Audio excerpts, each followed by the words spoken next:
Welcome back viewers. நம்ம TNPSC and competitive எக்ஸாம்ஸில் biology சம்மந்தமாக கேட்டுக்கக்கூடிய ஒன் வேர்ட்ஸ் என்ன, அந்த ஒன் வேர்ட்ஸ்க்கு சரியான ஆன்சர் என்ன பார்த்துட்ருக்கோம்.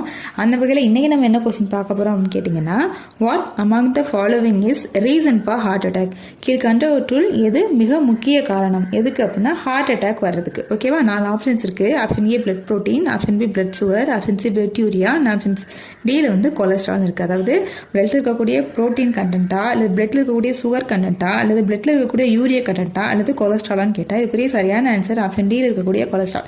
கொலஸ்ட்ரால் ஆனது ரத்த வாழ்வுகள், அதாவது இதயத்திலேருந்து வரக்கூடிய ரத்த நாளங்களில் ஒரு திசுக்கள் எல்லாமே சேர்ந்து கொலஸ்ட்ரால், அந்த கொலஸ்ட்ரால்னால அந்த வாழ்வுகளில் அடைப்புகள் ஏற்படுது. இதனால ரத்த ஓட்டம் தடைப்பட்டு இதயத்துக்கு போகக்கூடிய அல்லது வரக்கூடிய ரத்த நாளங்கள் அடைப்பு ஏற்படனால இதயம் சரியான சிஸ்டோல் டைஸ்டோல் ஃபங்க்ஷனை செய்யாது. இதனால தான் ஹார்ட் அட்டாக் ஏற்படுது.